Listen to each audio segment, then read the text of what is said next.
the number one problem I face in my sleep practice. And it doesn't actually matter where you come from. It doesn't matter how good your child sleeps. It doesn't matter if they can fall asleep on their own and they can sleep through the night.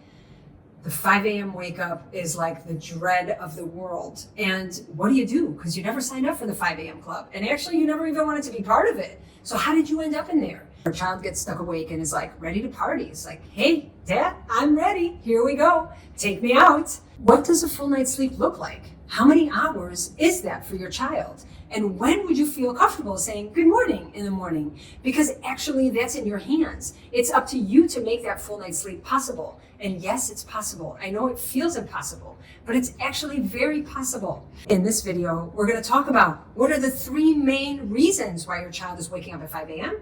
and what we can do about it so that you can get a proper night's sleep and all the family will benefit from waking up on a full tank.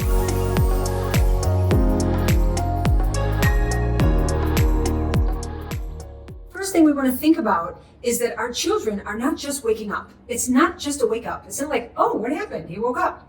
There's a pattern. Everything is about pattern recognition. When we think about sleep, we always want to think about patterns. So what has been this pattern that's been going on around the 5 a.m. wake up that's keeping your child waking at 5 a.m.? There's a reason. It's not just happening out of nowhere. There is something that you are doing that's encouraging these 5 a.m. wake ups. So the first incentive for your child is co-sleeping. Think about it. Your child wakes up at 5 a.m. You're exhausted. You're like, oh my God, no, this is not happening to me. I have to go to work today. We have a long day ahead of us. I'm not getting up at 5 a.m. But you don't know what to do because your child's stuck awake. So you're like, well, I'll just bring him into my bed.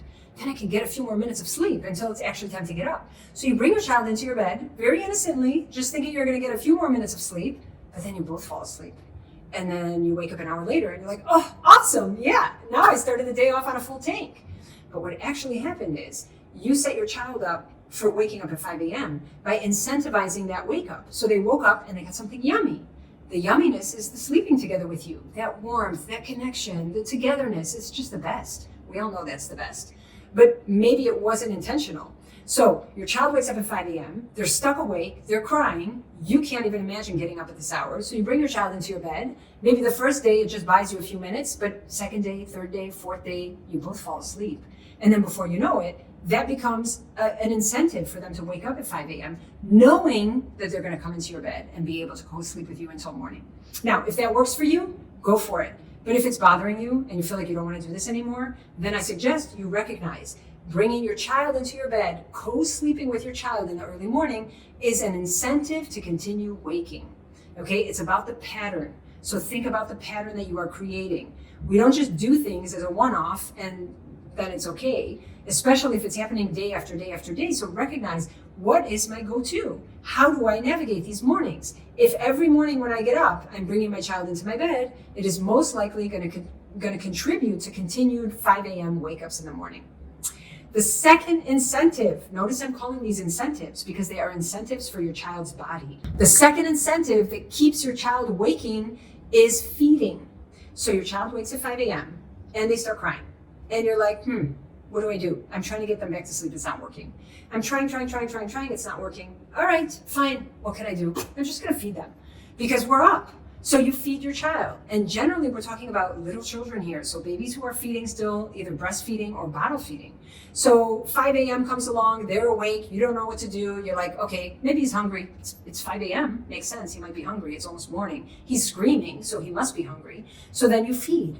And when we feed, maybe in the beginning it helps your child fall back asleep because the sucking is very soothing. So it might feel like, they were hungry. That's what they needed. But when we feed, that signals to the body and to the brain that it's morning, because there are 2 main factors that influence what's called our circadian rhythm, which is our body's day-night clock. And that first factor is digestion. So when you're feeding your child at 5 a.m. after a full night's sleep, the body thinks, oh, it's morning. Of course it's morning. I'm digesting food. And then that keeps the body stuck. So we're actually preventing the child from being able to fall asleep long-term by trying to use a short-term or a quick fix, as I like to say. So your child's up at 5 a.m. and you want a quick fix. You want to put out fires, right? It's like, he's up, I need him to go back to sleep. Boom, feed. Or he's up, he's not able to cope with being awake. Boom, we'll feed. And then you trick the body to thinking 5 a.m. is the morning. And the next day they wake up at 5 a.m. again.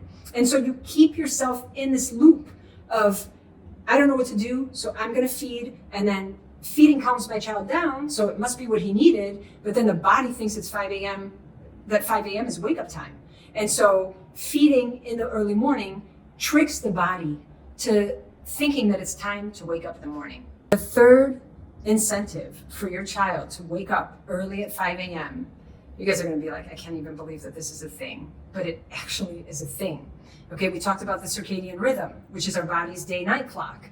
And the two main factors that influence our body's circadian rhythm, we said one is feeding, and the other one is sunlight. Sunlight is actually the number one factor that influences our body's circadian rhythm. So if your child is sleeping and the window is not completely shut, or you don't have blackout curtains, then when the sun comes up, depending on where you live and what time of the year it is, a 5 a.m. wake up maybe because the sun is coming up and your child's eyelids are perceiving that it's morning. That sends a signal to the brain to say, time to get up. So it may be that all you need is blackout curtains, or all you need is to decide, I'm actually going to keep the room super dark at night. But that's not the only reason. There are other ways that the body is tricked to thinking that we are exposed to daylight, and that is through screens. So blue light, which is what our computer screens, our TV screens, our iPads, our phones, that's the light those screens give off, trick the brain to thinking that it's daylight. So very frequently I hear, my child gets up at 5 a.m. I just don't know what to do with myself. I'm beside myself, it's way too early. I can't get up at 5. So I just let my toddler be on the iPad while I'm in bed. He's sitting right next to me. It's fine, he's safe, everything's okay. But he's on the iPad watching Cocomelon or watching whatever. And it buys time. So yes, it buys time. It's another putting out fires. It's like, you're up, I can't have you up, boom, I need to take care of that right now. But I'm not thinking long term. I'm not thinking about what I'm creating in the sense of how the body is perceiving what's happening. So I give my child a tablet, or I let my child play on my phone, and it keeps them quiet, it pacifies them, and it seems like I've done myself a favor. But really what happens is the body uses that as an understanding that, ooh, it's morning at 5 a.m. because here's this blue light that I'm exposed to. And then the next day, we wake up again at 5 a.m. because the body thinks that that's morning. Remember that we live in a rhythm. Our bodies thrive in a rhythm. Our world is an orderly world. So everything that goes on for us is within patterns. And when the body recognizes something, then it takes that on as a pattern. And so if 5 a.m., I'm exposed to blue light every morning, then my body thinks, oh, I got it. I'm okay. I know that 5 a.m. is morning. And it helps wake the body up at 5 a.m. every day. So you think you're actually pacifying your child to getting a little bit more sleep. But in reality, it's perpetuating the problem. It's keeping your baby's body in that rhythm of 5 a.m. is morning. So when we think about light, we're not just thinking about sunlight. We're thinking about sunlight, but we're also thinking about blue light. And blue light, again, is our screens. And these screens have just become part of our life. There's no way we're going to get rid of them, and there's no way that we're going to pretend they don't exist. It maybe works for a little bit, but then it will backfire. It's more about recognizing how we can adopt healthy habits around our screens so that they don't inhibit our ability to sleep through that full night's sleep. So you might decide that the screen doesn't get turned on until after breakfast. And breakfast is a proper breakfast at the table. So the body has plenty of time to wake up. So we wake up and we have cuddle time and we have time together as a morning routine. And then from there we go and we have breakfast. And only after breakfast, we would turn on a screen for our child if that was what we wanted to do. But we would never expose the body or the brain to that light early in the morning because we know it's going to sabotage the ability to sleep through the night until morning. With my kids, I loved being able to sleep with them and snuggle with them, and it was just so yummy, but I was very careful about how I made that happen. So nights were a big no-no for me. We never did that at night. But for naps, when they got older, we would nap together, and that would be yummy. And it would be enough of a difference that they would recognize that on weekends, when we were together, we could nap together. But bedtime was holy. We never, ever, ever did anything like that around bedtime, unless, of course, our child was sick. So I'll tell you what I used to do when my kids were sick and they were little. Let's say my child would wake up at 5 a.m. and it was like, oh God, they had a rough night. They're not going back to sleep. They're not well. So of course I'm going to go take my child out of bed at 5 a.m. But what I would do, and I actually remember this very vividly, I even remember the blanket that I used to use, but I used to go into my child's room, pick them up, take this big blanket, put it around us, and go to the couch. And I would just lay on the couch with my child on me until it was time to start the day. I was very cautious of not giving the brain mixed signals and not tricking my child's body by thinking, oh, sometimes we eat early, but sometimes we don't. Sometimes there's sunlight early, but sometimes there's not. I was very regimented around recognizing that the body has its own rhythm and trying to support that rhythm to enable the full night's sleep that I wanted my child to have. We have 3 main incentives, and they are incentives again because they incentivize the body. So first one we said is co-sleeping. Even though it's yummy and delicious, we don't want to do it before it's actually time to get up. The second incentive is feeding our children when they wake up right away. So if you decide that your child should be sleeping from 6 to 6, let's say, and your child's waking up consistently at 5 o'clock, you don't want to feed until 6, because if you're going to start feeding before 6, the body's going to think it's time to wake up at the time that you're feeding. That becomes a constant. And the third incentive that we talked about is light. And so remember that light can be daylight, where the sun shines and that's shining through the window a little bit. And so then all of a sudden our child's body recognizes that it's time to get up. But it could also be screens. And screens incentivize the brain to think it's morning. Once you get your child sleeping through till morning, then you'll actually be able to decide if you want to get up at 5 a.m.